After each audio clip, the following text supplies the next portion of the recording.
கர்த்தருடைய பரிசுத்த நாமத்துக்கு மகிமை உண்டாவதாக.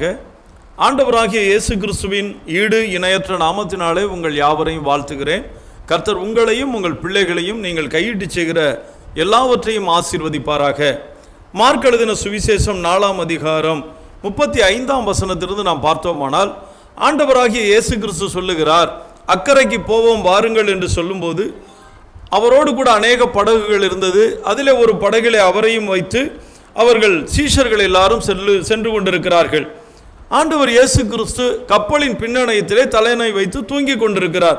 இந்த நேரத்திலே ஒரு பலத்த சுழல் காற்று உண்டாகிறது. படகு நிரம்பத்தக்கதாக அதன் மேல் அலைகள் வந்து மோதிற்று. உடனே கப்பலின் பின்னணையத்தில் அவர் படுத்திருந்தபடினாலே அவர்கள் ஓடி வந்து அவரிடத்திலே வந்து, ஆண்டவரே, போதகரே, நாங்கள் மடிந்து போகிறது உமக்கு கவலை இல்லையா? ஒரு வார்த்தையை கேட்கிறார்கள். நாங்கள் மடிந்து போகிறது, நாங்கள் சாகிறது உமக்கு கவலை இல்லையா அப்படின்னு ஒரு கேள்வி கேட்கிறாங்க. இந்த வார்த்தை இன்றைக்கு அநேக தேவனுடைய பிள்ளைகளுடைய வாயிலிருந்து வருகிறதையும் நாம் பார்க்க முடிகிறது. அநேகர் கர்த்தரை ஏற்றுக்கொண்டார்கள், அதன் பிறகு அவரை பின்பற்றி செல்லுகிறார்கள். சில நேரங்களிலே சில பாடுகள், உபத்திரவங்கள், சில வியாதிகள், பலவீனங்கள், சில சோர்வுகள் நம்முடைய வாழ்க்கையில் வரும்போது அவர்கள் கேட்கிற கேள்வி, ஆண்டவரே, நாங்கள் சாகிறது உமக்கு தெரியாதா? ஏன் எங்கள் வாழ்க்கையில் இப்படிப்பட்ட பாடுகளையும் உபத்திரவங்களையும் வேதனை நீர் அனுமதிக்கிறேன் என்று சொல்லி நேரடியாக கர்த்தரோடு கேட்கிறார்கள். உண்மையாகவே கர்த்தர் பொல்லாங்கினால் சோதிக்கிற தேவன் அல்ல. அவர் தம்முடைய பிள்ளைகளை நேசிக்கிற ஒரு தேவன், அவர்கள் மேல் பிரியமாயிருக்கிற ஒரு தேவன், உண்ண உணவும் உடுக்க உடையும் இருக்க இடமும் ஒரு நல்ல குடும்பத்தை அமைத்து கொடுக்கிற தேவன், ஒவ்வொரு நாளும் விசாரிக்கிற ஒரு தேவன், ஒரு நாளும் கைவிடாத ஒரு கர்த்தர். அவர் சொன்ன சொல்லை நிறைவேற்றுகிறவர், சொன்னபடி நடக்கிறவர், அவர் வாக்கு மாறாத ஒரு தேவனாயிருக்கிறார். வேதம் சொல்லுகிறது அவர் பொய்யுரையாத தேவன் என்று, உண்மையை பேசுகிற தேவன்.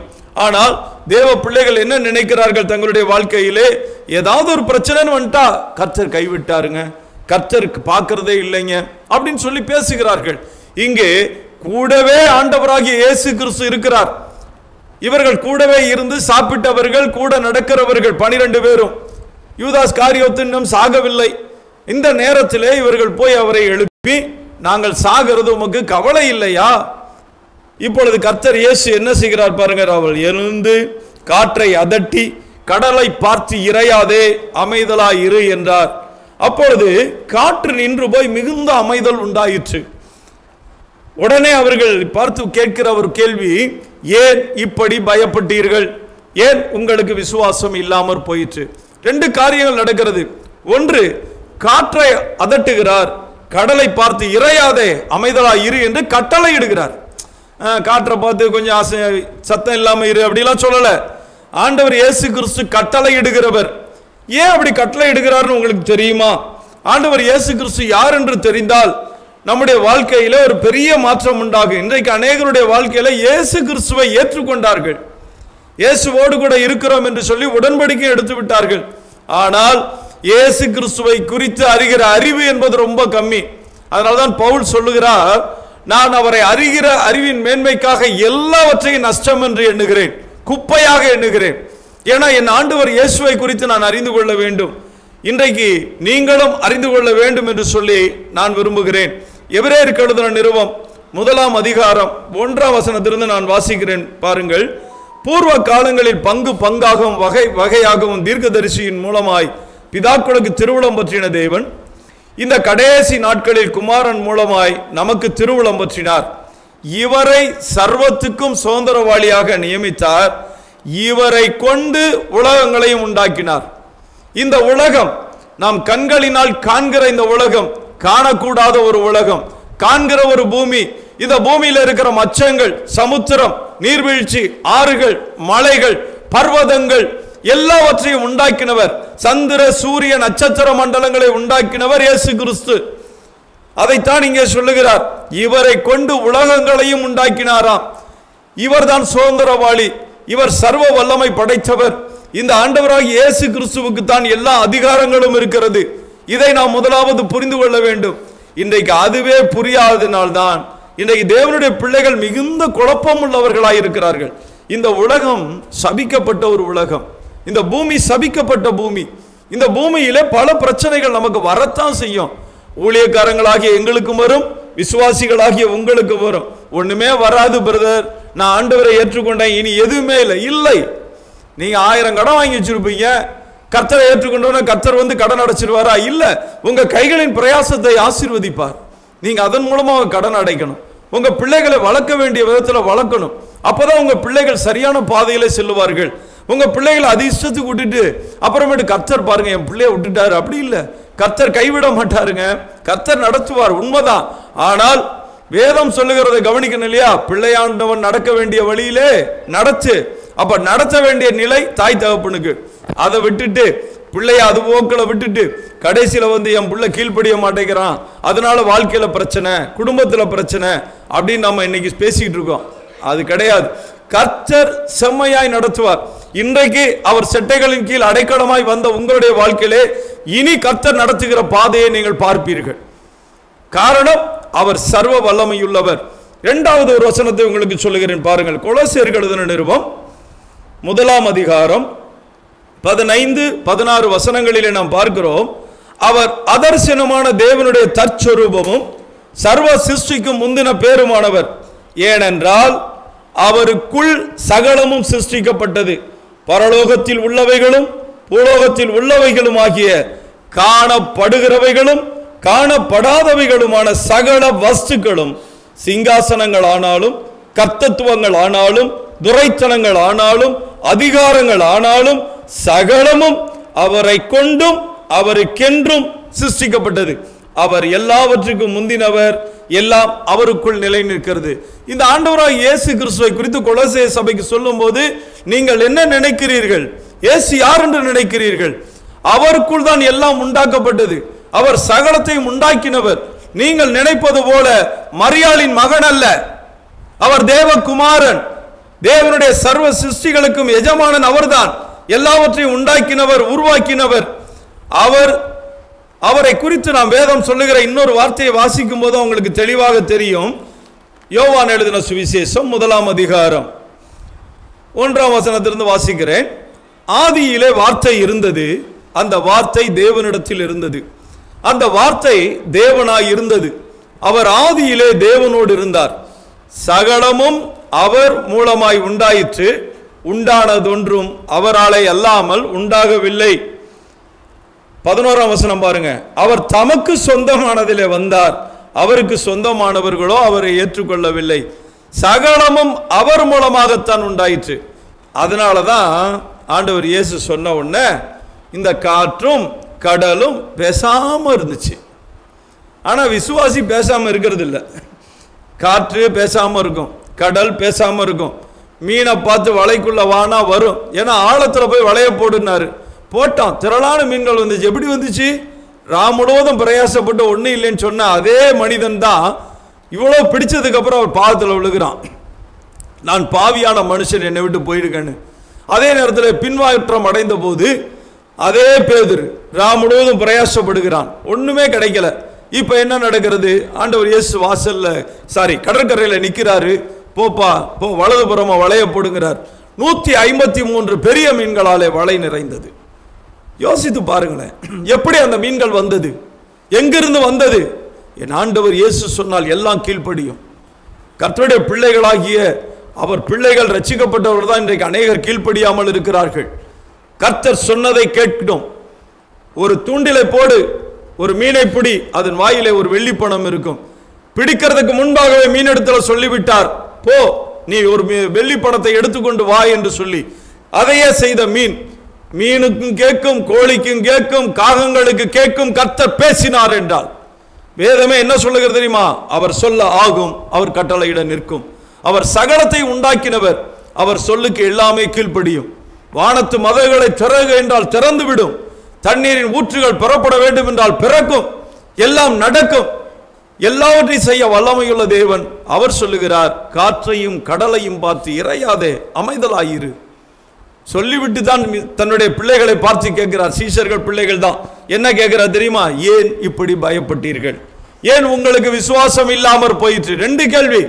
ஒன்னு, நீ ஏன் பயப்படுற? இன்றைக்கு நம்முடைய வாழ்க்கையிலும் பயம்தான் பிரச்சனை. இன்றைக்கு அநேக தேவனுடைய பிள்ளைகள் எப்படி இருக்கிறார்கள் தெரியுமா? பயம் நிறைந்தவர்களாக இருக்கிறார்கள். இயேசு கிறிஸ்துவை ஏற்றுக்கொண்ட பிறகு எதற்கு பயம்? அவர் சர்வ வல்லமையுள்ளவர். வானத்திலும் பூமியிலும் சகல அதிகாரம் படைத்தவர், எல்லா நாமத்திற்கும் மேலான நாமமுடைய நாமகரணர், வானோர் பூதலத்தோர் பூமியின் கீழானவருடைய முழங்கால்கள் அவருக்கு முன்பாகத்தான் முடங்கும். அத்தனை அதிகாரம் படைத்தவர் தான் நம்முடைய ஆண்டவர். முதலாவது நீங்கள் புரிந்து கொள்ள வேண்டும் என்றே இதை உங்களுக்கு சொல்லுகிறேன். தயவு செய்து பயப்படாதிருங்கள். உங்க வாழ்க்கையில பல காரியங்கள் வரலாம், பல பிரச்சனைகள் வரலாம், பாடுகள், உபத்திரவங்கள், காற்று மோதி அடிக்கலாம். ஆனால் நீங்கள் பயப்பட்டீர்களானால் தேவனை விட்டு தூரப்பட்டு போய்விடுவீர்கள். காரணம், இரண்டாவது விசுவாசம் எடுபட்டு போயிடும். அவிசுவாசம் உள்ள ஒரு இடத்திலே தேவன் கிரியை செய்யவே முடியாது. நீங்கள் தேவனை நம்பும் போது, தேவன் மேல் விசுவாசமாக இருக்கும் போதுதான் தேவன் உங்கள் வாழ்க்கையில் அற்புத அடையாளங்களை செய்ய முடியும். ஏன்னா ஒரு வசனம் என்ன சொல்லுகிறது தெரியுமா? மத்தேயு எழுதின சுவிசேஷம் 13ஆம் அதிகாரம்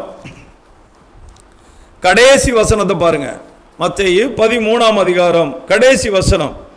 அவர்களுடைய அவிசுவாசத்தின் நிமித்தம் அவர் அங்கே அநேக அற்புதங்களை செய்யவில்லை. அவிசுவாசம் உள்ள ஒருத்தருக்கு கர்த்தர் அற்புதத்தை செய்ய முடியாதுங்க. ஏன்னா உங்க அவிசுவாசம் அதை தடுக்கும். அவர் நல்லது செய்ய நினைச்சா கூட உங்க அவிசுவாசம். ஏன்னா பேதுருவை பார்த்து ஆண்டவர் சொல்றாரு, கோதுமையை சுலகினாலே புடைக்கிறதை போல உன்னை புடைக்கிறதுக்கு சாத்தான் என்கிட்ட கேட்டான். ஆனா நான் என்ன செஞ்சேன் தெரியுமா? புடைக்க வேண்டான்னு சொல்லல, நீ புடைச்சுக்கோன்னு சொல்லிட்டேன். உன் விசுவாசம் ஒளிந்து போகாதபடி உனக்கு ஆக வேண்டிய. ஏன் விசுவாசம் ஒளிந்து போகும்? இந்த உலக வாழ்க்கையிலே புடைக்கப்படும் போது, வேதனைகள், பாடுகள், உபத்திரவங்கள் வரும்போது விசுவாசம் முதலாவது எடுபட்டு போயிடும். விசுவாசத்தை தான் நம்ம இழப்போம். அதை புரிந்து கொள்ள வேண்டும். என்ன வந்தாலும் சரி, என் இயேசுவை விட்டு நான் பின்வாங்க மாட்டேன்னு சொல்லிட்டீங்கன்னா கர்த்தர் உங்களுக்காக எல்லாவற்றையும் செய்து முடித்து விடுவார். ஆனா இன்றைக்கு அநேக கிறிஸ்தவருடைய வாழ்க்கை எப்படி இருக்கு தெரியுமா? பிரச்சனைன்னு வந்துட்டா விலகி போயிடுவாங்க. பிரச்சனைன்னு வந்துட்டா அவரை விட்டு தூரப்பட்டு போவாங்க. எல்லாம் பார்த்தோம் பிரதர், ஒன்றும் சரியில்லை. சபைக்கு வருவான், 10 வருஷம் வருவான், 11 வருஷம் காணா போயிடுவான். எங்கப்பா இருக்க? இப்பெல்லாம் வர்றதில்ல பிரதர். எங்க இருக்க? நான் இப்பெல்லாம் சர்ச்சைக்கே வர்றதில்ல. ரொம்ப நல்ல வேலை. ஏன்னா இன்னொன்று என்னன்னு பார்த்துக்கிட்டீங்கன்னா, மேயிற மாடு நக்கிற மாடு கெடுக்குன்னு எங்கள் பக்கம்லாம் ஒரு பழமொழி சொல்லுவாங்க. இவனை மாதிரி ஆள் சபைக்கு வந்தான்னு வச்சுக்கோங்க, நல்லா இருக்க எடுத்து விட்டுருவான். ஏன்னா யாரையாவது ஒருத்தர் குறை சொல்லலைன்னா அவனுக்கு தூக்கம் வராது. கர்த்தரே குறை சொல்றவன் தானே, கர்த்தரே குறை சொல்லி பேசுவான். அப்ப விசுவாசி எப்படி இருப்பான்? அதனாலதான் சரி, அவிசுவாசம் உள்ள ஒரு மனிதனிடத்திலே தேவன் அற்புத அடையாளங்களை செய்யவே முடியாது. எனவே அவிசுவாசத்தை விட்டு வெளியே வர வேண்டும். இப்பதான் சீஷர்கள் அந்த கேள்வியை கேட்கிறாங்க. என்னது? அவர்கள் மிகவும் பயந்து, இவர் யாரோ, காற்றும் கடலும் இவருக்கு கீழ்ப்படுகிறது என்று ஒருவரோடு ஒருவர் சொல்லிக் கொண்டார்கள். இவர் யார்? நானும் உங்களை பார்த்து கேட்கிறேன், இவர் யார்? ஏன்னா ஆண்டவர் இயேசு கிறிஸ்துவுக்கே இந்த கேள்வி இருந்துச்சுங்க. சீஷர்களை பார்த்து கேட்கிறாரு. மத்தேயு எழுதின சுவிசேஷம் 16ஆம் அதிகாரம் 13ஆம் வசனத்திலிருந்து வாசிக்கும் போது, பின்பு இயேசு பிலிப்பு செசரியாவின் திசைகளில் வந்தபோது தம்முடைய சீஷரை நோக்கி, மனுஷகுமாரனாகிய என்னை ஜனங்கள் யார் என்று சொல்லுகிறார்கள் என்று கேட்டார். என்ன கேட்கிறார் பாருங்க. என்னை யாருன்னு சொல்றாங்கப்பா? இயேசுக்கு எல்லாம் தெரியுங்க, சகலமும் தெரிந்தவர். நல்லா புரிஞ்சுக்கோங்க. ஆண்டவராகிய இயேசு கிறிஸ்துவை குறித்த அறிவுக்காக தான் சில 3 வசனங்களை காட்டினேன். நல்லா உங்க மனசுல வச்சுக்கிடுங்க. முடிவு பரியந்தம் உங்களையும் தெரியும், இந்த உலகத்தையும் தெரியும், இந்த உலகத்து மனிதர்களை தெரியும். என்றைக்கு இந்த உலகம் அழிக்கப்பட போகிறது, அவர் என்றைக்கு வருவார், எல்லாம் தெரியும். ஆனா பேசாம இருப்பார். அப்போ அவருக்கு பேசாம என்ன கேட்கிறாருன்னா, ஒன்றும் தெரியாத மாதிரி என்னை யாருன்னு சொல்றாங்கப்பா அப்படின்னு கேட்கிறாரு. உடனே அவங்க சொல்றாங்க, சிலர் உம்மை யோவான் ஸ்நானகன் என்றும், சிலர் எலியா என்றும், வேறு சிலர் எரேமியா அல்லது தீர்க்கதரிசிகளில் ஒருவர் என்றும் சொல்லுகிறார்கள். எல்லாம் பேசுறாங்க. என்ன பேசுறாங்கன்னா, இவரு பெரிய தீர்க்கதரிசிப்பா, அதனாலதான் இவ்வளவு அற்புத அடையாளங்களை செய்யறாரு. இல்லைன்னா அப்படிலாம் செய்ய முடியுமா? ஏன்னா அந்த நாட்களில் தீர்க்கதரிசிகள் மூலமாகத்தான் தேவன் அற்புதங்களை செய்தார். எலியாவின் மூலமா, எலிசாவின் மூலமா அற்புத அடையாளங்கள் நடந்தது. மோசையின் மூலமா நடந்தது. செங்கடல் பிளந்தது, யோர்தான் பின்னிட்டு திரும்பினது, எரிகோ தகர்ந்து விழுந்தது. எல்லாவற்றுக்கும் காரணம் என்ன? அன்றைக்கு தேவ வல்லமை ஊழியக்காரர்கள் மூலமா வெளிப்பட்டது. இப்ப இவங்களே என்ன நினைக்கிறாங்க? இயேசு அப்படிதான் போல இருக்கு, ஒரு தீர்க்கதரிசியில ஒருத்தர் நினைக்கிறாங்க. அவர் உடனே எல்லாம் காதுல வாங்கிட்டு அவர் ஒரு காரியத்தை கேட்கிறார் பாருங்க. 15ஆம் வசனத்துல, அப்பொழுது அவர், நீங்கள் என்னை யார் என்று சொல்லுகிறீர்கள் என்று கேட்டார். நீங்க என்ன சொல்றீங்க? என் கூடவே இருக்கிறீங்களே, ரட்சிக்கப்பட்ட தேவ ஜனமே, தேவ பிள்ளைகளே, நான் ஞாயிற்றுக்கிழமை ஆராதனைக்கு வருகிறேன், தேவனை தேடுகிறேன், தினமும் காலையிலே ஜெபிக்கிறேன், இரவிலே ஜெபிக்கிறேன், வேதத்தை வாசிக்கிறேன் என்று சொல்லுகிற உங்களை பார்த்து தான் கேட்கிறேன். இந்த ஆண்டவராகிய இயேசு கிறிஸ்து அவர் கேட்கிறார், நீங்கள் என்ன சொல்லுகிறீர்கள்? நான் யார்? இயேசு கேட்கிறார், நீங்க என்ன சொல்றீங்கப்பா? மரியாளின் மகன்னா இல்ல குழந்தை இயேசுவா? இன்னைக்கு அப்படிதான் இருக்குது. நீங்க பாருங்க, குழந்தை இயேசு, குழந்தை திருத்தலம் வச்சுட்டு குழந்தை இயேசுங்கிறான். அவர் எப்படி குழந்தையா இருந்தார்? பிறந்தார், வளர்ந்தார், 33 ஆண்டுகள் மரணத்தை சந்தித்தார், உயிரோடு எழுந்தார், பிதாவின் வலது வருஷத்தில் இன்றைக்கு வீற்றிருக்கிறார், அதி சீக்கிரமாய் வரப்போகிறார். அதை விட்டுட்டு இன்னும் குழந்தை, இன்னும் இயேசு மகன், மரியாளின் மகன், யோசேப்பின் குமாரன், அப்படியா? என்னைக்குமே சரி, நீங்கள் யாரை ஆராதிக்கிறீர்களோ அவரை குறித்த உயர்ந்த எண்ணம் வேணும் உங்களுக்கு. அவரே கேட்கிறார், நான் எஜமான், நான் எனக்கு கொடுக்க வேண்டிய கணம் எங்கப்பா? நான் எஜமான்னு சொல்றியே, நான் போதகர் என்றால் நீயே என்னை நினைக்க மாட்டேங்கிற, என்னையே மட்டுப்படுத்துகிறீர்கள். இன்னைக்கு அப்படிதான் நடக்குது. இயேசுவை மட்டுப்படுத்துகிறார்கள். இப்போ ஒரு வெளிப்பாடே அங்க கொடுக்கப்படுகிறது. என்ன வெளிப்பாடு? சீமோன் பேதுரு பிரதியுத்தரமாக, நீர் ஜீவனுள்ள தேவனுடைய குமாரனாகிய கிறிஸ்து என்றான். அதற்கு இயேசு அவனை நோக்கி, யோனாவின் குமாரனாகிய சீமோனே, நீ பாக்கியவான்பா, மாம்சம் இரத்தம் இதை உனக்கு வெளிப்படுத்தவில்லை, பரலோகத்தில் இருக்கிற என் பிதா இதை உனக்கு வெளிப்படுத்தினார். கிறிஸ்துன்னு சொல்றான். ஏன் தெரியுங்களா? இயேசு என்றால் அவர் தன் ஜனங்களின் பாவங்களை நீக்கி ரட்சிக்கிறவர். கிறிஸ்து என்றால் மேசியா. மேசியா என்றால் அபிஷேகம் பண்ணப்பட்டவர், அபிஷேகத்தை கொடுக்கிறவர். அதனால்தான் யோவான் சானகன் சொல்லும்போது சொல்லுகிறான், நான் அவருடைய பாதரட்சையின் வாரை அவிழ்க்கிறதற்கும் நான் பாத்திரவான் அல்ல. அவர் பரிசுத்த ஆவியினாலும் அக்கினியினாலும் உங்களுக்கு ஞானஸ்தானம் கொடுப்பார். யாரு? ஆண்டவராகிய இயேசு கிறிஸ்து. அதை அவர்கள் புரிந்து கொள்ளல. பரிசுத்த ஆவியினாலும் அக்கினியினாலும் ஞானஸ்தானம் கொடுக்கிறவர் கிறிஸ்து. அதைத்தான் பிதா பேதுருவுக்கு வெளிப்படுத்துகிறார். அதை பேதுரு சொன்ன உடனே சொல்றாரு, நீ ஆசீர்வதிக்கப்பட்டவன், ஏன்னா பிதா உங்ககிட்ட பேசிட்டாரே, என்னை குறித்து சொல்லிவிட்டாரே, நான் கிறிஸ்து தான், நான் இயேசு தான். ஏன்னா இதை குறித்து நீங்க தெளிவா பார்க்கணும்னு பார்த்தீங்கன்னா, யோவான் எழுதின சுவிசேஷம் 4ஆம் அதிகாரம். இப்போ இந்த இடத்துல ஒரு சம்பவம் நடக்கும். இந்த சம்பவத்தில் ரொம்ப அருமையாக பேசிட்டு வருவார். எப்படின்னு கேட்டிங்கன்னா, சமாரியா நாட்டின் வழியாக இவங்க போயிட்டு இருப்பாங்க. யாக்கோபு தன் குமாரனாய் யோசேப்பு கொடுத்த நிலத்துக்கு அருகே உள்ள சீகார் என்னப்பட்ட ஊருக்கு வந்தார். இப்போ யாக்கோபுடைய கிணறு இருந்தது. இயேசு பிரயாணத்தினால் இளைப்படைந்தவராய் அந்த கிணற்றின் அருகே உட்கார்ந்தார். அப்பொழுது ஏறக்குறைய 6ஆம் மணி வேலையாக இருந்தது. 6ஆம் மணினா 12 மணி, மத்தியானம், நடு வெயில் சொல்லுன்னு இருக்கிற நேரம். அவருடைய சீஷர்கள் போஜன பதார்த்தங்களை கொள்ளும்படி ஊருக்குள்ளே போயிருந்தார்கள். அப்பொழுது சமாரியா நாட்டாளாகிய ஒரு ஸ்திரீ தண்ணீர் மொள்ள வந்தாள். இயேசு அவளை நோக்கி, தாகத்துக்கு தா என்றார். யூதர்கள் சமாரியருடனே சம்பந்தம் களவாதவர்களானபடியால் சமாரியா ஸ்திரீ அவரை நோக்கி, நீர் யூதனாயிருக்க சமாரியா ஸ்திரீ ஆகிய என்னிடத்தில் தாகத்துக்கு தா என்று எப்படி கேட்கலாம்? யூதர்களுக்கும் சமாரியர்களுக்கும் பிரிவினை. அவங்க 2 பேரும் ஒருத்தர் சம்பந்தம் பண்ணிக்கிட மாட்டாங்க, ஐக்கியம் வச்சுக்கிட மாட்டாங்க. இவங்க வேறு அவங்க வேறுன்னு பிரிக்கப்பட்ட ஒரு ஜனம். இந்த நிலையில இவர் தண்ணி கேட்ட உடனே அவ கேட்கிறான், என்ன என்கிட்ட போய் கேட்குறீங்களே, இப்படி கேட்கலாமான்னு கேட்டவுடனே இயேசு அவளுக்கு பிரதியுத்தரமாக, நீ தேவனுடைய ஈவையும் தாகத்துக்கு தா என்று உன்னிடத்தில் கேட்கிறவர் இன்னார் என்பதையும் அறிந்திருந்தாயானால். எவ்வளவு அழகா சொல்றார் பாருங்க. உங்ககிட்ட தண்ணி கேட்கிற நான் யாருன்னு உனக்கு தெரியுமா? நீ தெரிஞ்சிருந்தா நீ கேட்டிருப்ப, என்னன்னு, ஆண்டவரே என் தாகத்தை தீர்த்துருங்க அப்படின்னு கேட்டிருப்பங்கிறார். ஏன்னா அவர் உனக்கு ஜீவ தண்ணீரை கொடுப்பார். இயேசு கிறிஸ்து ஜீவ தண்ணீரை கொடுக்கிறவர், ஆவியை கொடுக்கிறவர், பரிசுத்த ஆவியின் வல்லமையை கொடுக்கிறவர், வரங்களை கொடுக்கிறவர், கிருபைகளை கொடுக்கிறவர், ஒவ்வொரு நாளும் உங்களை விசாரிக்கிறவர், உங்கள் தேவைகளை சந்திக்கிறவர், உங்களோடு கூட நடக்கிறவர், உங்க வீட்டிலேயே ஒருத்தரா இருக்கிறவருங்க, உங்களை கைவிடாத ஒரு கர்த்தர் அவருங்க. நீங்கள் இயேசுவை குறித்து என்ன நினைக்கிறீர்கள்? அழகா அவரே சொல்றாரு, நீ கேட்டிருந்தீனா உனக்கு ஜீவ தண்ணீரை நான் தந்திருப்பனே. உடனே அவ சொல்லுவா, ஆண்டவரே மொண்டு கொள்றதுக்கு உங்ககிட்ட பாத்திரமும் இல்ல, கிணறு எப்படி இருக்குது, ரொம்ப ஆழமா இருக்கு, பின்ன எங்க இருந்து உமக்கு ஜீவ தண்ணீர் வரும்? அவ அப்பயும் அந்த தண்ணிக்குள்ளே இருக்கிறா. இந்த கிணற்றை கொடுத்த எங்களுக்கு தந்த நம்முடைய பிதாவாகிய யாக்கோபை பார்க்கல நீர் பெரியவரா இப்ப வந்துட்டா. என்ன சேர்க்கிறா பாருங்க, யூதர்களையும் சமாரியங்களையும் ஒன்று சேர்த்து நம்முடைய பிதா. ஏன்னா யாக்கோபு யாரு, ஆபிரகாம் யாரு, ஈசாக்கு யாரு, யாக்கோபு யாரு, இவங்க முற்பிதாக்கள். இப்போ சேர்த்துட்டு சொல்றா, அவங்களோடலாம் நீ பெரியவரா? ஆண்டவர் சொன்னார், உங்க யாக்கோபுடைய தாத்தா ஆபிரகாமே என்னுடைய நாளை கண்டு களி கூர்ந்தான்னு சொன்னார். ஆமா, ஆபிரகாம் என்னுடைய நாளை காண ஆசையா இருந்தான், கண்டு களி கூர்ந்தான்றார். ஆபிரகாம் உண்டாகிறதற்கு முன்னே நான் இருக்கிறேன். ஆபிரகாமே உண்டாக்கினவர், ஆபிரகாமை ரட்சித்தவர், அக்கினி சூளையில இறங்கி நடந்தவர், ஈசாக்கோடு இருந்தவர், யாக்கோபோடு இருந்தவர், அவர்தான் ஆண்டவராகிய இயேசு கிறிஸ்து.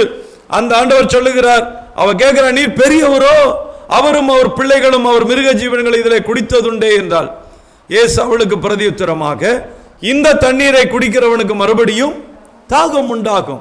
நான் கொடுக்கும் தண்ணீரை குடிக்கிறவனுக்கு ஒரு காலம் தாகம் உண்டாகாது. நான் அவனுக்கு கொடுக்கும் தண்ணீர் அவனுக்குள்ளே நித்திய ஜீவகாலமாய் ஊறுகிற நீரூற்றாய் இருக்கும். உடனே அந்த ஸ்திரீ அவரை நோக்கி, ஆண்டவரே, எனக்கு தாகம் உண்டாகாமலும் நான் இங்கே மொண்டு கொள்ள வராமல் இருக்கும்படி.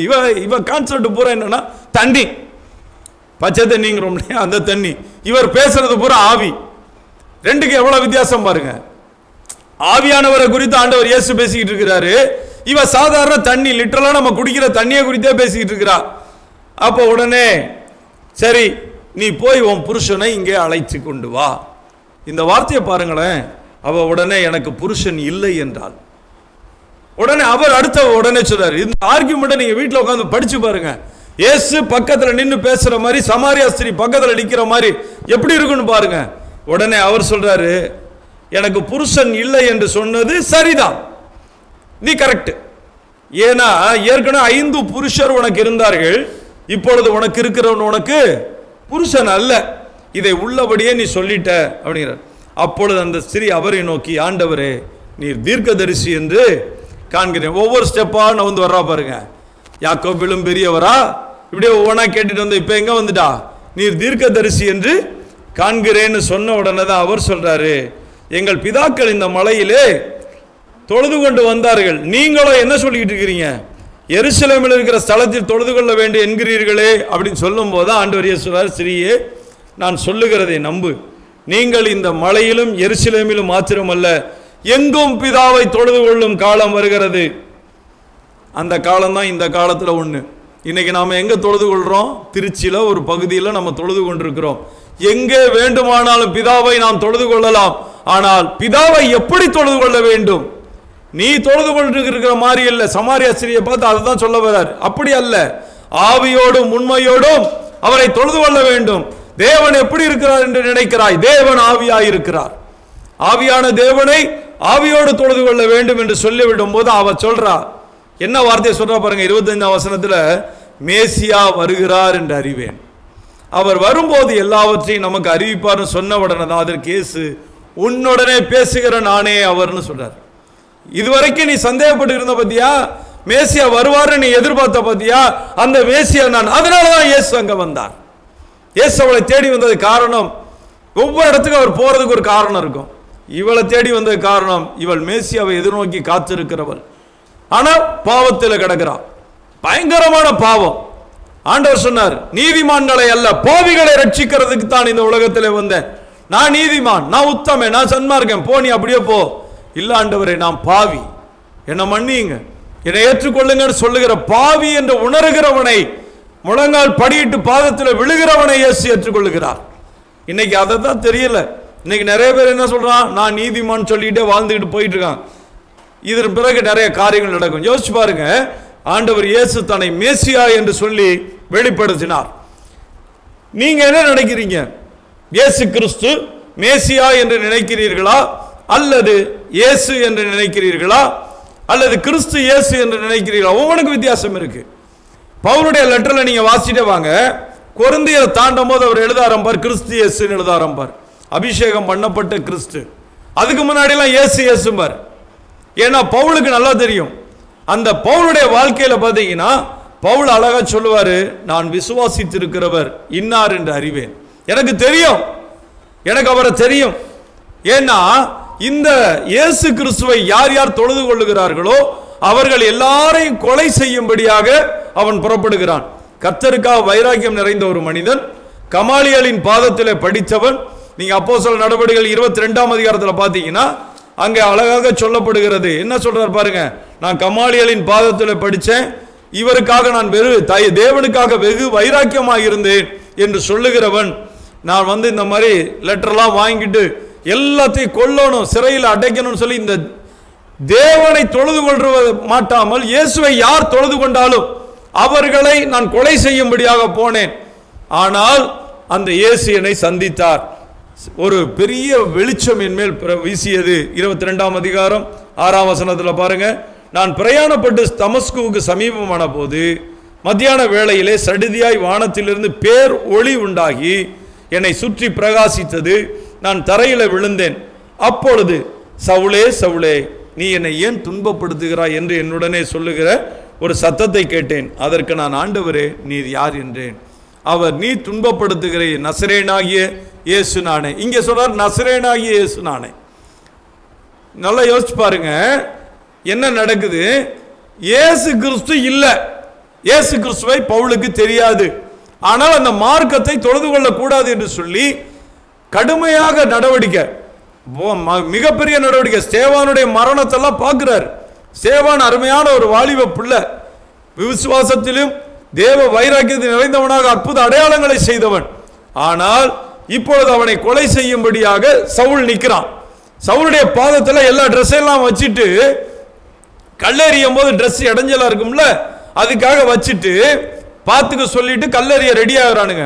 ஆனால் அவன் என்ன சொல்றான், சவுளுடைய இருதயம் உடைஞ்சது காரணமே ஸ்தேவான் தான். ஸ்தேவான் என்ன சொல்றான், இதோ பிதாவின் மகிமையும், வானம் திறந்துடுச்சான். நீங்க வாசிச்சு பார்த்து ரொம்ப அருமையா இருக்கு அந்த பகுதி.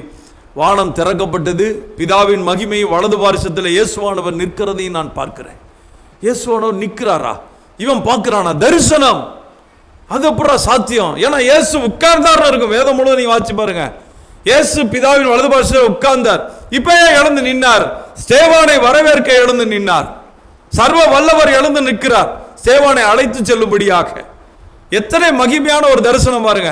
இந்த நேரத்திலே தான் அவர்கள் கல்லால் எறியும் போது இவன் முழங்கால் படியிட்டு அவன் சொல்லுகிறான், ஆண்டவரே இந்த பாவத்தை இவர்கள் மேல் சுமத்தாதிரும். எவ்வளவு பெரிய வார்த்தை பாருங்க. இவங்க மேல கல்லால் எரிகிறவர்கள் பாவத்தை இவங்க மேல சுமத்தாதீங்கன்னு சொல்லி ஆண்டவர் இயேசு சிலுவையில தொங்கும் போது சொல்லுகிறார், பிதாவே இவர்களுக்கு மண்டியும் தாங்கள் செய்கிறது இன்னதென்று அறியாது இருக்கிறார்களே. அடுத்த இரண்டாவது சொன்ன வார்த்தை இவன் தான். இப்ப கல்லால் எரிகிறாங்க. எரியும் போது அவன் சொல்றான், இயேசுவை என் ஆவியை ஏற்றுக்கணும். இவனுக்கு ஒரே குழப்பம். என்னடா அது, நம்ம இந்த இயேசுவை தொழுது கொள்ளுகிறவன் தான் கொல்லணும்னு வந்து நிக்கிறோம், அவன் சாகிறத பார்க்கிறோம், அவன் என்னடா ஆவியவே கொடுக்குறான். அதுக்கு முன்னாடி வரைக்கும் யூதருடைய கலாச்சாரம் என்னன்னு கேட்டீங்கன்னா, நைட்டு படுக்கும் போது என்ன சொல்லுவாங்க தெரியுமா, பிதாவே உம்முடைய கரத்தில் என் ஆவியை ஒப்புவிக்கிறேன்னு சொல்லிட்டு தான் தூங்கவே போவான். ஏன்னா விடிஞ்சு எழுந்தாலும் உண்டு, எழலினாலும் உண்டு. அப்ப என்ன செய்யறது, ஆவியை தேவனிடத்துல கொடுப்பாங்க. இது இன்னைக்கும் பழக்கம். ஆனால் இவன் சொல்லுகிறான், இயேசுவே என் ஆவியை ஏற்றுக்கொள்ளும். ரெண்டுக்கும் வித்தியாசம் பாருங்க, எவ்வளவு பெரிய வித்தியாசம். இவனுக்கு அதுதான் பிரச்சனையே. அதன் பிறகு இயேசு நேரடியாக அவனை சந்திக்கிறார். சந்திக்கும் போது தான் அவனுக்கு தெரியுது, நான் ஜனங்களை துன்பப்படுத்தினால் இயேசுவை அல்லவா அடிச்சிருக்கிறேன், உன்னை தொடுவோன் என் கண்மணியை தொடுகிறான் என்று இயேசு சொன்னார். இயேசு கிறிஸ்துவை அடிக்கிறான். இயேசு கிறிஸ்துவை கொலை செய்த அடையாளத்துக்கு அடையாளமாக அவன் செய்கிற ஒவ்வொரு செயலுமே இயேசுவின் மேல் விழுகிறது. ஒவ்வொரு மரணத்தின் காரணம் எப்படி இருக்குன்னா இயேசுவின் மேல போய் விழுகிறது. நீ துன்பப்படுத்துகிற இயேசு நானே. உடனே தான் ஒரு தீர்மானம் பண்றான். அதன் பிறகு 3 நாட்கள் உங்களுக்கு தெரியும், புசியாமலும் குடியாமல் இருந்தான். அனனியா போனா, அவன் மேல் கைகளை வைத்து ஜெபித்தான், கண்கள் இருந்து செதில்கள் விழுந்தது. உடனே இந்த இயேசுதாயா கிறிஸ்து என்று சொன்னான். நீங்க 9ஆம் அதிகாரம் அப்போஸ்தலர் வாசிச்சு பாருங்க, அங்க சொல்லுவான், இந்த இயேசுதான் கிறிஸ்து. நானும் இவர் அறியாது இருந்தேன், நான் நினைச்சுக்கிட்டு இருந்தேன் இவர் இயேசுன்னு யாரோ ஒருத்தர் சொல்லிக்கிட்டு இருக்காங்க. இல்ல இல்ல, இவர் தான் மேசியா. ஏன் இதை உங்களுக்கு இவ்வளவு சொல்லிக்கிட்டு இருக்கேன் தெரியுமா, இவ்வளவு அழுத்தம் திருத்தமா? என்றைக்கு இயேசு கிறிஸ்துவை நீங்கள் ஏற்றுக்கொண்டீர்களோ, இந்த கிறிஸ்து சர்வ வல்லவர், இவர் மேசியா, என் தேவைகளை சந்திப்பார், என் வாழ்க்கையில எனக்கு உதவி செய்வார், இவர் என்னை நடத்துவார் என்று சொல்லும் போதுதான் உங்க வாழ்க்கையில பெரிய அற்புத அடையாளங்களை பார்ப்பீர்கள், அதிசயமான காரியங்களை பார்ப்பீர்கள். அதனால்தான் பவுல் சொல்லுகிறான், 2 தீமோத்தேயின் புஸ்தகம் 1ஆம் அதிகாரம் 12ஆம் வசனத்தில் பாருங்க. 2 தீமோத்தேயு 1:12 பவுல் சொல்லும் போது சொல்லுகிறான், நான் விசுவாசித்திருக்கிறவர் இன்னார் என்று அறிவேன். எனக்கு தெரியும்பா, இந்த ஆண்டவர் இயேசுவை தரிசித்தேன், எனக்கு தெரியும் என்னுடைய வாழ்க்கையிலே அவர் போதுமானவராய் இருக்கிறார், என்னை மரண பரியந்த நடத்த வல்லமையுள்ள தேவன், அதனாலே நான் எதை குறித்துமே இனி கவலைப்பட மாட்டேன் என்று சொல்லுகிறார். இந்த ஆண்டவராகிய இயேசு கிறிஸ்து உங்களுடைய வாழ்க்கையில இருக்கிறாரா? இருக்கிறார். எப்படிப்பட்டவராய் இருக்கிறார்? சிலுவையில தொங்கிட்டு இருக்கிறாரா? அல்லது உயிர்த்தெழுந்த இயேசுவா இருக்கிறாரா? குழந்தை இயேசுவா இருக்கிறாரா? நீங்க எப்படி நினைக்கிறீங்க? நீங்க எந்த நிலையிலே ஆண்டவராகிய இயேசு கிறிஸ்துவை நீங்கள் சிந்திக்கிறீர்கள்? உங்களுடைய எண்ணங்களிலே அவர் எப்படி இருக்கிறார்? குழந்தை போலவா அல்லது சிலுவையிலே தொங்கிட்டு நிற்கிறாரா? சிலர் அப்படி சொல்றாங்க இல்லையா, சிலுவை மரத்தில் தொங்கின மாதிரி ஒரு சொரூபத்தை வச்சுக்கிறாங்க, இதுதான் இயேசுன்னு காட்டி கொடுக்குறாங்க. ஒரு குழந்தைய கொண்டு வந்து இதான் இயேசுங்கிறாங்க. குட் ஃப்ரைடே அன்னைக்கு இயேசு இனிமேல் சாக போறாருன்னு காட்டிக்கிட்டு இருக்கிறாங்க, அப்படித்தானே? அடுத்து ஈஸ்டர் அன்னைக்கு பிறந்துட்டாருன்னு காட்டுறாங்க, சாரி உயிர் தெழுந்தாருன்னு காட்டுறாங்க. எப்படி? ஒவ்வொரு வருஷமும் சாவாரு பிழைப்பாரா? மரணம் ஒரு தடவை அவரை ஆளுகை செய்தது, இனி மரணம் அவரை ஒன்று செய்ய முடியாது. அவர் சொல்கிறார், மரித்தேன் ஆனாலும் இதோ சதா காலங்களிலும் உயிரோடு இருக்கிறேன். ஆமென். மரணத்திற்கும் பாதாளத்துக்கும் உரிய திறவுகோல்களை உடையவராய் இருக்கிறேன். ஏற்கனவே அவன் சொன்னான், மரணத்தின் அதிகாரியாகிய பிசாசானவனை தம்முடைய மரணத்தினாலே ஜெயிக்கும்படி இயேசு வந்தார், மரண பயத்திற்குள்ளானவரை விடுதலையாக்கும்படி. மரணத்துக்கு அதிகாரி அன்றைக்கு பிசாசு, இன்றைக்கு ஆண்டவர் சொல்லுகிறார், 2 திறவுகோல் என் கையில் இருக்கு. அதனாலதான் சொன்னார், வானத்திலும் பூமியிலும் சகல அதிகாரமும் எனக்கு கொடுக்கப்பட்டிருக்கிறது. 2 வசனங்களை வாசிச்சு நாம் முடிக்க போகிறோம். மத்தேயு எழுதின சுவிசேஷம் 8ஆம் அதிகாரம் 28, 29. மத்தேயு எழுதின சுவிசேஷம் 8ஆம் அதிகாரம் 28ஆம் வசனம் 29ஆம் வசனத்தில் பார்த்தீங்கன்னா அங்க ஒரு காரியம் நடக்கிறது. வாசிக்கிறேன். அவர் அக்கறையிலே கெர்கெனேசர் நாட்டில் வந்தபோது பிசாசு பிடித்திருந்த 2 பேர் பிரேத கல்லறையிலிருந்து புறப்பட்டு அவருக்கு எதிராக வந்தார்கள். அவர்கள் மிகவும் கொடியராயிருந்தபடியால் அந்த வழியாக ஒருவனும் நடக்கக்கூடாது இருந்தது. அவர்கள் அவரை நோக்கி, இயேசுவே தேவனுடைய குமாரனே. இது யாருங்க சொல்றது? பிசாசு பிடித்தவன் சொல்றான், அவனுக்கு தெரியுது இயேசு யாருன்னு. இன்னைக்கு தேவனுடைய பிள்ளைகளுக்கு தெரியலங்க, கிறிஸ்தவர்களுக்கு தெரியல. வேதனையான ஒரு காரியம். அவனுக்கு தெரியுது, அவன் சொல்றான் பாருங்க, இயேசுவே தேவனுடைய குமாரனே, எங்களுக்கும் உமக்கு என்ன? காலம் வரும் முன்னே எங்களை வேதனைப்படுத்த இங்கே வந்தீரோ என்று கூப்பிட்டார்கள். காலம் வர்றதுக்கு முன்னாடி இவ்வளவு சீக்கிரம் ஏன் வந்தீங்க? இன்னும் கொஞ்சம் காலம் நான் எல்லாரையும் அழிக்கலாம்னு நினைச்சோம், எல்லாரையும் கொன்று குவிக்கும்படியாக நாங்கள் இருந்தோம், நீங்க இப்படி சொல்லிட்டு வந்துட்டீங்களே. இயேசு கிறிஸ்து தான் சொன்னாரு, அவன் திருடன், திருடவும் கொல்லவும் அழிக்கவும் வருகிறானே என்று வேறொன்றுக்கு வரமாட்டான். நானோ அவைகளுக்கு ஜீவன் உண்டாயிருக்கவும் அந்த ஜீவன் பரிபூர்ணப்படவும் வந்தேன் என்று சொல்லி யோவான் 10:10 சொன்னார். ஏன் அப்படி சொன்னார்? என்ன காரணம்? தேவனுடைய பிள்ளைகளுக்கு புரிய வேண்டும் என்பதற்காக. இங்கே பிசாசு பிடித்தவனே சொல்லுகிறான், தேவனுடைய குமாரனே எங்களுக்கு உமக்கு என்ன? ஏன் வந்தீங்க? ஏன் சீக்கிரம் வந்தீங்க? ஏன் எங்களை அழிக்க? யோவான் சொல்லும்போது சொல்லுகிறான், பிசாசின் கிரியைகளை அழிக்கும்படியாகவே தேவகுமாரனாகிய இயேசு வெளிப்பட்டார். இன்றைக்கும் சரி, பிசாசினுடைய பிடியிலிருந்து, வில்லி சூனிய கட்டுகளிலிருந்து, மாந்திரிய கட்டுகளிலிருந்து, செய்வினைகளிலிருந்து, எப்படிப்பட்ட கட்டுகளாக இருந்தாலும் விடுதலையாக்குகிறவர் இயேசு. வேற யாரும் பண்ண முடியாது. அதனாலதான் சொல்லுகிறேன், கர்த்தருடைய பிள்ளைகளுக்கு யாரும் எதை செய்ய முடியாது. இஸ்ரவேலுக்கு விரோதமான மந்திரவாதமும் கிடையாது, யாக்கோபுக்கு விரோதமான குறி சொல்லுதலும் கிடையாது. கர்த்தர் உங்கள் பட்சத்தில் இருக்கிறார், கர்த்தர் உங்களை சூழ்ந்திருக்கிறார், கர்த்தர் உங்களை வேலியடைத்து பாதுகாக்கிறார், கர்த்தர் உங்களோடு இருந்து உங்களை நடத்துகிறவர். உங்களில் ஒருவருக்கும் தூரமானவர் அல்ல, உங்களுக்கு சமீபமாய் இருக்கிறவர், உங்களோடு இருக்கிறவர். உங்க நினைவில் வைத்துக் கொள்ளுங்கள், உங்க இருதயத்தில் பதிச்சு வச்சுக்கோங்க. எனக்கு விரோதமாக யாரும் எதையும் செய்ய முடியாது. காரணம், என் தேவனே பெரியவர், என் இயேசுவே பெரியவர், அவரை தவிர வேறு அதிகாரம் கிடையாது. எல்லா துரைத்தனங்களும் அதிகாரங்களும் அவருடைய பாதத்தின் கீழாக இருக்கிறது. அதை நினைவிட வைத்துக் கொள்ளுங்கள். 2வது ஒரு காரியம், லூக்கா எழுதின சுவிசேஷம் 4ஆம் அதிகாரம் 33ஆம் வசனத்திலிருந்து வாசிக்கிறேன். லூக்கா 4ஆம் அதிகாரம். இங்க பாத்தீங்கன்னா, ஜெப ஆலயத்திலே அசுத்தாவி பிடித்திருந்த ஒரு மனுஷன் இருந்தான். ஜெப ஆலயத்தில் இருப்பான். என்ன? ஆமா, பலவீனப்படுத்துகிற ஆவி கூனியா இருந்த பெண் எங்க இருந்தானா? ஜெபாலயத்தில் தான் இருந்தா. இயேசு அந்த பார்த்துட்டு பலவீனப்படுத்துகிற ஆவியிலிருந்து அவளை விடுதலையாக்கி ஆசீர்வதிச்சாரு. அவள் எழுந்து நிமிர்ந்து நின்றான். இங்க பாத்தீங்கன்னா ஜெப ஆலயத்திலே அசுத்தாவி பிடித்திருந்த ஒரு மனுஷன் இருந்தான். அவன் ஐயோ எப்படி கத்தரிக்கான் பாருங்க. எனக்கு இது பார்க்கும்போது ஆச்சரியமா இருக்கும். அவன் எப்படி கத்துறான், ஐயோ நசரேயனாகிய இயேசுவே, எங்களுக்கு உமக்கு என்ன, எங்களை கெடுக்கவா வந்தீர்? அப்பொழுது பிசாசு அவனை ஜனங்களின் நடுவே விழத்தள்ளி அவனுக்கு ஒரு சேதமும் செய்யாமல் அவனை விட்டு போய்விட்டது. எல்லாரும் ஆச்சரியப்பட்டு, நீங்க அதெல்லாம் கவனிக்கணும், எல்லாரும் ஆச்சரியப்பட்டு இது என்ன வார்த்தையோ, இது என்ன வார்த்தையோ, அதிகாரத்தோடும் வல்லமையோடும் அசுத்த ஆவிகளுக்கும் கட்டளையிடுகிறார், அவைகள் புறப்பட்டு போகிறதே என்று ஒருவரோடு ஒருவர் பேசிக்கொண்டார்கள். இதை நீங்க எங்கேயும் பார்க்க முடியாது. ஆமா, ஆண்டவராகிய இயேசு கிறிஸ்துவின் நாமத்தினால பிசாசுகளை துரத்துங்கள்னு சொல்லி உங்களுக்கு சொல்லி இருக்கிறார். நீங்க சொன்னீங்கன்னா பிசாசு போகும். தெரியுமா உங்களுக்கு? ஆண்டவர் இயேசு கிறிஸ்து இயற்கைக்கு அப்பாற்பட்ட வல்லமை, அதை தேவன் உங்களுக்கு தருகிறார், அந்த அதிகாரத்தை கொடுக்கிறார். ஏன்னா நீங்க அவருடைய பிள்ளைகள், அவருடைய இரத்தத்தினால் கிரயத்துக்கு மீட்கப்பட்டவர்கள், நீங்கள் தேவ அதிகாரத்தை பெற்றவர்கள், தேவனுடைய சர்வ சங்கத்தில் ஐக்கியமானவர்கள், அவருடைய சரீரத்தின் பங்காயிருக்கிறீர்கள். எனவே அதே அதிகாரம் உங்களுக்கும் தேவன் கொடுத்திருக்கிறார். அதே அதிகாரம் ஆண்டவர் இயேசு எப்படி அதிகாரமாய் கட்டளையிடுகிறாரோ நீங்களும் அதை செய்ய முடியும். ரெண்டே ரெண்டு தான். ஒன்று, நீதி உள்ளவன் இன்னும் நீதி செய்ய வேண்டும், பரிசுத்தம் உள்ளவன் இன்னும் பரிசுத்தமாக வேண்டும். ரெண்டு காரியத்தை நீங்க செஞ்சுக்கிட்டே இருக்கணும்.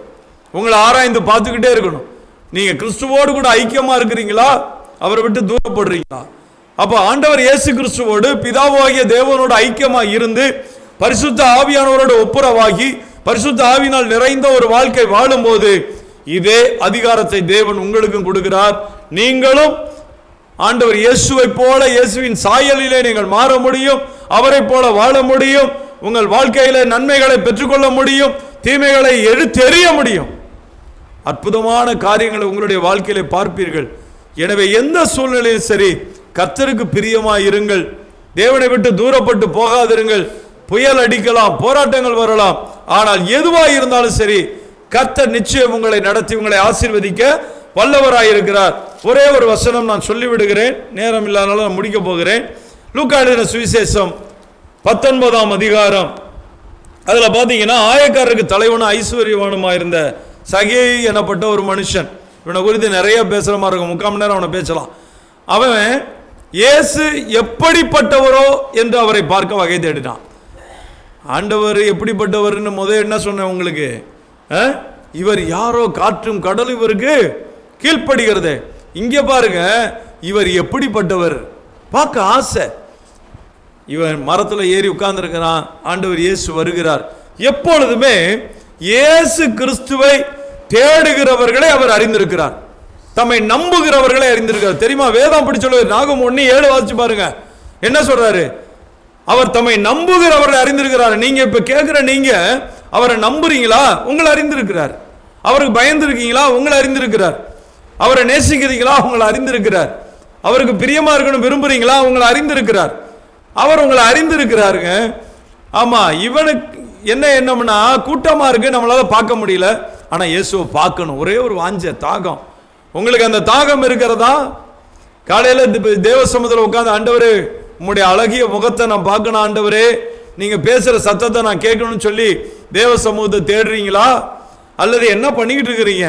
அவரை நாடி தேடுகிறவர்களுக்குத்தான் ஒரு நன்மையுமே குறையப்படாது. ஆமா, அவர் வருகிறார், பார்க்கிறாரு, சகேயுவே இறங்கி வாங்குறார். உடனே அவன் பாருங்களேன், பேர் சொல்லி அவனை கூப்பிடுறாரு. உடனே இறங்கி வர்றான். வந்த உடனேயே, பாப்பா நான் உன் வீட்டில் தங்க வேண்டும், உன் கூட இருக்க வேண்டும். சரி, சகேயு கூட தான் இருப்பாரா, உங்களோட இருக்க மாட்டாரா? நீங்க எத்தனை பேர் ஆண்டவரே எங்க வீட்டுக்கு வாங்கன்னு சொல்லியிருக்கீங்க? ஆமா, இயேசு அழைக்கப்பட வேண்டும். கானா ஒரு கல்யாணத்தில் இயேசு அழைக்கப்பட்டார்னு எழுதப்பட்டிருக்கிறது. நீங்க அழைக்கிறீங்களா? ஆண்டவரே எங்க குடும்ப வாழ்க்கையில வாங்க, எங்க குடும்பத்தில் வாங்க, நீங்களும் எங்களோடு இருக்கணும். வெறும் போர்டு மட்டும் வச்சா போதாது. இயேசுவை வீட்டின் தலைவர் இல்ல, இயேசு உங்களோடு உங்களாக ஒன்னாக இருப்பார், உங்களோடு நடப்பார், உங்களோடு பேசுவார், உங்களை ஆளுகை செய்வார், உங்கள் தேவைகளை சந்திப்பார், உங்கள் குறைவுகளை மாற்றுவார், நிறைவே தருவார். தண்ணீரை போன்றிருக்கிற உங்கள் வாழ்க்கை திராட்சை ரசத்தை போல ருசி மிகுந்ததாய் மாறும், ஆசீர்வாதமாய் மாறும். ஆண்டவர் இயேசுவை அண்டிக் கொள்ளும் போது கூட்டிட்டு போறாரு. எப்பவும் பேசும் உலகம், நல்லா புரிஞ்சுக்கோங்க. எப்பவுமே 4 பேர் குறை சொல்றதுக்குன்னு ரெடியா நிற்பான். அது உங்க வீட்டிலேயே இருப்பான், சொந்தமே இருப்பான், அல்லது கூட பிறந்தவங்களே இருப்பாங்க குறை சொல்றதுக்கு. உடனே சொல்றான் பாருங்க, பாவியான மனிதனிடத்தில் தங்கும்படி போனார். அவன் நிற்கிறான். இவர் ஒண்ணுமே சொல்ல, பாவி அதெல்லாம் ஒன்றும் சொல்லல. ஆண்டவர் எப்பவுமே எதுவுமே சொல்ல மாட்டார். அருமையான கர்த்தர், அன்பான ஒரு தேவன். அவர் பேசாம இருக்கிறார். அவன் சொல்றான், என் ஆசியில பாதியை நான் கொடுத்துட்றேன். யார்ட்டையாவது அநியாயமா வாங்கியிருந்தா, ஏன்னா லஞ்சம் வாங்குறவன் தானே, யார்ட்டையாவது வாங்கியிருந்தா நாளத்தனையா திரும்ப கொடுத்துறேன்னு சொல்றான். உடனே ஆண்டவர் சொல்றாரு, இன்றைக்கு இந்த வீட்டுக்கு ரட்சிப்பு வந்தது. ரட்சிப்பு எப்போ வருது பாருங்களேன். ஆஸ்தியெல்லாம் கொடுக்க மாட்டேன்னு சொல்லிட்டு நீ கொடுத்துட்டு என்னை பின்பற்றி வான்னு சொல்லும் போது துக்கத்தோடு போனான். அவனை பார்த்து சொன்னாரு, ஐஸ்வர்யவான்கள் பரலோக ராஜ்யத்தில் பிரவேசிப்பது அரிதா இருக்கிறது. இவன் ஐஸ்வர்யவான். இவன் சொல்றான், பாதியை நான் கொடுத்துட்றேன், நான் யார்ட்டையா பிடுங்கி இருந்தேன் அநியாயமான திரும்ப கொடுக்குறேங்கிறான். ஆண்டவர் சொல்றார், இன்றைக்கு இந்த வீட்டுக்கு ரட்சிப்பு வந்தது, இவனும் ஆபிரகாமுக்கு குமாரனா இருக்கிறானே. எத்தனை பெரிய வார்த்தை தெரியுமா உங்களுக்கு? ஏன்னா இயேசு கிறிஸ்து ஆபிரகாமின் குமாரனா அழைக்கப்படுறார். இங்க அவர் சொல்றாரு, இவனும் ஆபிரகாமுக்கு குமாரனாய் இருக்கிறான், சமப்படுத்துறார். அந்த ஆண்டவர் உங்க வீட்டில் வந்து தங்க விரும்புகிறார், உங்களோடு இருக்க விரும்புகிறார், உங்களை நடத்த விரும்புகிறார், உங்களை பாதுகாத்து பராமரிக்க விரும்புகிறார். இயேசுவை நீங்க ஏதோ ஆக்சிடென்டெல்லாம் ஏற்றுக்கொள்ளலைங்க. இது பரலோகத்திலிருந்து உங்களை குறித்த முன்னர் திட்டாது. இன்னைக்கு இல்ல, உலக தோற்றத்திற்கு முன்பாகவே கிறிஸ்துவுக்குள் உங்களை தெரிந்து கொண்டார். இல்ல பிரதர், எங்க அக்கா ரொம்ப சொல்லிச்சு அதனால தெரிந்து கொண்டாரு. எங்க அம்மா வலுக்கிட்டாம என்னை ஆலயத்துக்கு கூட்டு போவாங்க, இல்லைன்னா எங்க அப்பா கூட்டு போவாரு, இல்லைன்னா அவங்க வந்து சொன்னாங்க, அந்த அண்ணன் வந்து சொன்னார், இந்த அண்ணன் வந்து இல்லை. தேவன் தெரிந்து கொண்டார். கிறிஸ்துவுக்குள்ளே தேவன் உங்களை அழைத்திருக்கிறார். தேவனே உங்களை பிரித்தெடுத்தார். தேவனே உங்களை நடத்துகிறார். கிறிஸ்துவுக்குள்ளாக தேவனே உன்னதத்திற்குரிய சகல ஆசீர்வாதங்களினாலும் உங்களை ஆசீர்வதிப்பார். பூமிக்குரிய ஆசீர்வாதங்கள், மகிமைக்குரிய ஆசீர்வாதங்கள், எல்லா ஆசீர்வாதங்களும் தேவன் கொடுத்து உங்களை நடத்த வல்லவராயிருக்கிறார். எனவே அவரை விட்டு விடாதிருங்கள். பிரச்சனைகள் வரும், பாடுகள் இருக்கலாம், போராட்டங்கள் இருக்கலாம். அவரோடு கூட இருந்தால் அவர் இறையாதே அமைதலாயிரு என்று அதட்டி அமர பண்ணுவார். உங்களுடைய வாழ்க்கையிலும் நீங்கள் அதை காண்பீர்கள். தூங்குறாரு நினைச்சிடாதீங்க, வரலன்னு நினைச்சிடாதீங்க. 2 நாள் தாமதப்படுத்துவது காரணம் என்ன தெரியுமா? அவர் வந்து அற்புதத்தை செய்ய போகிறார். 3 நாட்கள்ல ஆவி ஆத்மா போயிடும் அப்படின்னு ஒரு ஐதீகம் அவங்களுக்கு. ஆமா, நாயினூறு விதவையின் மகனை பாருங்க, மறுநாள் அவனை உயிரோடு எழுப்பி கொடுத்தார். அப்ப இறந்த யவீருவின் மகளை எழுப்பி கொடுத்தார். செத்து போய் 4 நாட்கள் தாமதப்படுத்தி வந்து உயிரோடு எழுப்பி, நானே உயிர்த்தெழுதலும் ஜீவனுமாய் இருக்கிறேன், முதல்ல அதை புரிஞ்சுக்கொள், நீ விசுவாசித்தால் தேவனுடைய மகிமையை ஒவ்வொரு நாளும் பார்க்க முடியும் என்று சொன்னவர் இன்றைக்கும் உங்களை பார்த்து சொல்லுகிறார், உங்கள் வாழ்க்கையிலும் அவர் மகிமையை காண விரும்புகிறார், மகிமை உங்களுக்கு தர விரும்புகிறார், உங்களை ஆசீர்வதிக்க விரும்புகிறார். அவரை சந்தேகப்படாதிருங்கள். அவர் உங்களோடு தான் இருக்கிறார். அவருக்கு கண் இருக்கா, காது இருக்கா, அது இருக்கா, இது இருக்காங்க பேசாதீங்க. எவ்வளவு பெரிய பிரச்சனையா இருந்தாலும் சரி, தகப்பனே உண்மை நான் நம்பி இருக்கிறேன், எனக்கு நீங்க முடிச்சு கொடுங்கன்னு சொல்லுங்க, இதை மாற்றி கொடுங்க, இதை செஞ்சு கொடுங்கன்னு சொல்லுங்க. கர்த்தர் நிச்சயமா செய்து தருவார். அவர் உங்களை கைவிடவே மாட்டாருங்க. கர்த்தர் உங்களை ஆசீர்வதிப்பாராக. நாம் ஜெபிப்போம். அன்பு தகப்பனே, இந்த வார்த்தையை கேட்டுக்கொண்டிருக்கிற நம்முடைய பிள்ளைகளுக்காக நான் ஜெபிக்கிறேன். கர்த்தாவே, என் ஆண்டவராகிய இயேசு கிறிஸ்து யாரோ என்று இவர் யாரோ என்றார்கள். ஆண்டவரே, இவர் எப்படிப்பட்டவரோ என்று சகையை சொன்னான். ஆனால் பவுலோ, நான் விசுவாசித்திருக்கிறவர் இன்னார் என்று அறிவேன் சொன்னதைப் போல இந்த வசனத்தை கேட்ட நம்முடைய பிள்ளைகள், இனி நான் விசுவாசித்திருக்கிறவர் இன்னார் என்று அறிவேன். அவர் கர்த்தராகிய இயேசு கிறிஸ்து. அவர் சர்வ வல்லவர், காற்றின் மேல், கடலின் மேல், எல்லாவற்றின் மேலும் அதிகாரம் உடையவர். எனவே அவரை அண்டிக் கொள்கிறேன் என்று சொல்லி நம்முடைய பிள்ளைகள் உங்களோட கூட ஐக்கியமாக இருக்க உதவி செய்யும்படி ஜெபிக்கிறேன். அப்பா, ஒவ்வொருடைய குடும்ப வாழ்க்கையை ஆசீர்வதிங்க. பிரிந்திருக்க குடும்பங்கள் ஒன்று சேரட்டும். குழந்தை இல்லாதவர்களை கர்த்தர் கண்ணோக்கி பாருங்க, அவர்களை ஆசீர்வதிங்க. ஆண்டவரே, இந்த நாளிலே கூட தகப்பனே, வியாதியின் படுக்கையில் இருக்கிற ஒவ்வொருடைய வியாதியின் படுக்கையை நீங்கள் மாற்றி போடும்படி ஜெபிக்கிறையா. சரீரத்தில் சுகவீனமாக இருக்கிறவர்கள், சரீரத்தில் பாதிக்கப்பட்டு ஆர்கன்களில் பாதிக்கப்பட்டவர்கள் ஒவ்வொரு தகப்பனை தொட்டு சுகமாக்கும்படியாய் ஜெபிக்கிறேன். இயேசுவின் நாமத்தினாலே இன்றைக்கு ஒரு அற்புத அடையாளத்தை நீங்கள் செய்ய வேண்டும் என்று ஜெபிக்கிறேன். ஆண்டவரே, நான் கர்த்தரை தேடினேன், அவர் எனக்கு தென்பட்டார் என்று சொல்லும்படிக்கு தேவன் அனுக்கிரகம் செய்யுங்கய்யா. உம்மை நம்பி உம்முடைய பிள்ளைகள் இருக்கிறார்கள் என்பதை நீர் அறிந்திருக்கிறீர். இன்றைக்கு உம்முடைய பிள்ளைகளை ஆசீர்வதித்து தகப்பனே நீங்கள் யார் என்பதை அவர்கள் ருசித்து பார்க்க உதவி செய்யும்படி ஜெபிக்கிறேன். இயேசு கிறிஸ்துவின் நாமத்தில் ஜெபிக்கிறேன் நல்ல பிதாவே. ஆமேன், ஆமேன், ஆமேன். கர்த்தர் உங்களை ஆசீர்வதிப்பார். God bless you. Praise the Lord. Praise the Lord.